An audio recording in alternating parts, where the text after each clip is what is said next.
Hello, hi friends, welcome back to my channel. Here is a non-spoiler movie review of the film Satyam Sundaram. First thing was movies తర్వాత నా experience చెప్పాలంటే it's నిజం అంటే చాలా emotional movie అని చెప్పుకోవచ్చు. చాలా బాగుంది మూవీ అయితే. It's a good film.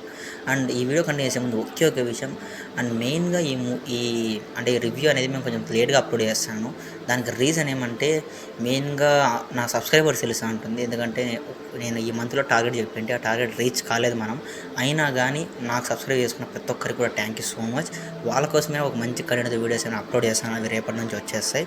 And ఈ వీడియో చేసి మేము చాలా కష్టపడుతున్నాం. కొత్త వాళ్ళు ఎవరైనా చూసినట్టయితే please like, share and subscribe to my channel. Let's dive in to the video.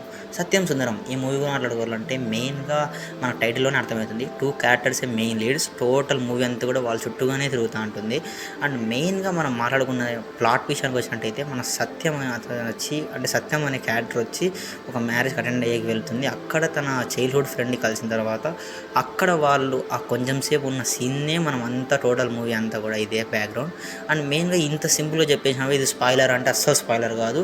ఆ కలిసి ఉన్న కొంచెం సేపే మూవీ ఎంత రొటేషన్ చేస్తారంటే చాలా బాగుందన్నమాట. ఇంకా మన డైరెక్టర్ ఎవరో కాదు, మన 98 ఇంకా జాను మూవీ. మెయిన్గా తెలుగు వాళ్ళకైతే జాను మూవీ చూసినారు కదా సమంతది. సేమ్ ఇంకా ఆ నైటే వాళ్ళు ఎట్లుంటారో ఇక్కడ కూడా అలాగే ఆ చిన్న పాయింట్ని పట్టుకొని ఆ మూవీ చూసి ఎంతమంది బాధపడినారు, ఎంతమంది ఫీల్ అయినారో నాకు తెలియదు.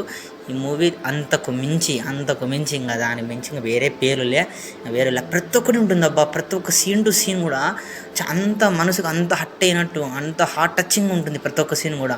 ఇంకా మెయిన్గా మన క్యారెక్టర్ ఇంకా కార్తిక్ గారి క్యారెక్టర్ అయితే చాలా హంబుల్గా, చాలా ఓపెన్గా మాట్లాడే, చాలా అమాయకత, చాలా ఇన్నోసెన్స్ ఉంటాయి ఆ అతని క్యారెక్టర్. చాలా నచ్చేసింది.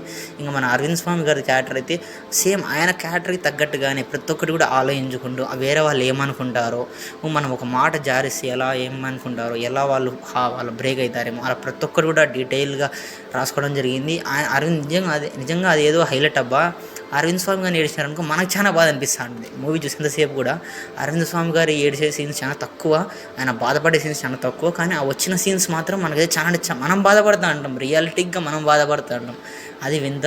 నేనైతే ఖచ్చితంగా రికమెండ్ చేస్తాను. ఈ వీకెండ్స్ ఖచ్చితంగా చూడండి. మెయిన్గా నాకు ఇంకో బాధ విషయం ఏమంటే దేవరాకి చాలామంది చాలా హోప్స్ పెట్టుకున్నారు, కానీ దానికన్నా కానీ ఈ మూవీ ఒక మెట్ ఎక్కువ అని చెప్పుకోవచ్చు. చాలా బాగుంది. ఖచ్చితంగా వెళ్ళండి. And coming to character performance, మన అరవింద్ స్వామి గారు మన కార్తిక్ గారికి ఇద్దరికి పేరు పెట్టలేదు, జీవించేశారు అంతే వాళ్ళైతే. ఇంకా మిగతా వాళ్ళు చాలామంది ఉన్నారు తమిళ యాక్టర్స్, ప్రతి ఒక్కరు వాళ్ళు ఇచ్చినంత స్కోప్ వరకు బాగానే ఉంది. అండ్ ఈ మెయిన్గా మూవీ వచ్చి తమిళ్ మూవీ, కానీ తెలుగులో డబ్బింగ్ కూడా చాలా బాగా చేసినారు, ఎక్కడ కూడా తగ్గలేదు. అండ్ బ్యాక్గ్రౌండ్ స్కోర్ కూడా చాలా బాగుంది. It's good. ఇంకా ఓవరాల్గా నేను ఇచ్చే రేటింగ్ అయితే 4 ఇస్తాను అబ్బా 5కి. ఇంకా ఇది ఫ్రెండ్స్ పరిస్థితి. మళ్ళీ కొత్త రివ్యూతో మళ్ళీ మేము ముందరకు వస్తాం. అంతవరకు బై ఫ్రెండ్స్.